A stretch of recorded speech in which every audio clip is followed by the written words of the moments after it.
Imagine carrying a voice your whole life, only to find out it wasn't yours to begin with.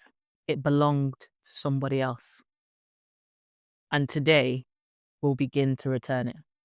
I am Tanya Kamara, and this is the Hotseat Podcast, a space where Black women can be seen, heard, and held. Here, we take up space. When I was 16, I got into college to do musical theatre, and I loved musicals. It combined everything that I loved about art. It was dance, theatre, singing, everything. And clearly I was good enough to be there because I had already earned my place through an audition. But from the very beginning, one message was drilled into us. We are not good enough. The classes were tiered. At the top were the students that had started dance at the age of 3. And then came the ones that had done lessons since the age of 8 through 10, 11. And finally, my class. The ones that had barely done a year of dance, if even that, come because they love musicals, they love singing, they love acting, weren't the best dancers, and maybe had trained in other styles that were not so legit for musical theatre. Our dance teacher was strict and drilled us, preparing us for the next level. She used to say things like, to be a triple threat in musical theatre, you have to be able to do the splits.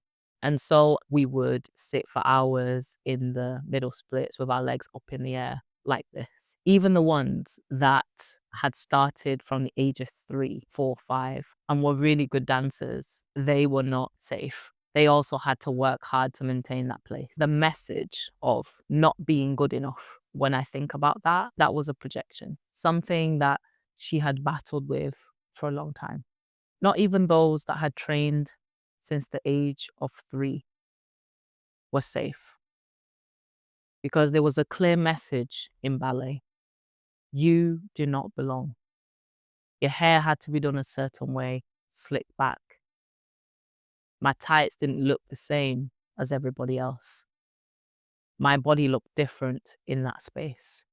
And it was very clear that if your body didn't belong in that space, you were either at the back or you were completely removed from that space. For years, I carried the belief that I did not belong in those spaces, that my body did not belong in those spaces. Over time, I was determined to bring my body, my culture into these spaces that are so predominantly white, restrictive, and traumatic. Over time, I started training in African dances because I wanted to understand our own art and culture. I was fascinated by kuduru and Afro house from Angola, pansula from South Africa, batuku, traditional from Cape Verde, African contemporary dance. I became obsessed with social dances because to me, they are a healing space. The way we move, the way we celebrate, the way we heal. I claim those practices as my foundation for the way that I move and express myself in dance. I wanted to prove that my cultural dances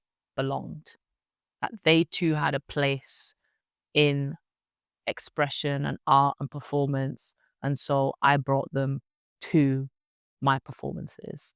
I pulled from all of that knowledge and all of that understanding of the body and expression to my own work. I occupied space. And yet, as much as I had developed myself and trained, felt that I still wasn't good enough. I tried and I tried and I still was not good enough. I wasn't a great dancer. And that belief that I wasn't good enough really lingered. I want to tell you 3 secrets. So much of what was going on in my mind and the way I would speak to myself when I was learning these new skills, that was not my voice.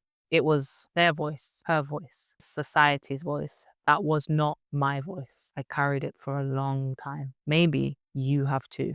And without noticing, you've made that voice your own. Our subconscious mind does not know the difference between truth and repetition. It believes what it most hears. That's why the voices we inherit are so powerful and so damaging. If that voice was never yours, you can return it. So this is the section in the episode where we do the hot seat challenge.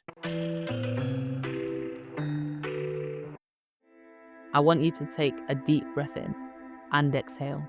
Find a comfortable position and let the body soften. I want you to imagine that the person who was your biggest critic is sat right across from me. The one whose words stayed with you. The one who made you question and doubt yourself. I want you to speak to them, to tell them how they hurt you, say what they said, the words that became the voice you carried. And now I want you to shift. Become that person. Step into their skin. And from that place, I want you to answer, why did you treat me the way you did? I don't want you to judge the answers or filter it. Just let the words come. Tell them what in your past and your experiences led you to carry on that pain.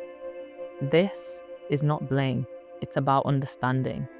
It's about seeing that that voice that you carried for so long was never yours. Your voice is powerful and it belongs to you, not your critic, not the system. The next time that voice whispers, I want you to remember you can return it. This is the hot seat where you are the protagonist. Be you, uninterrupted.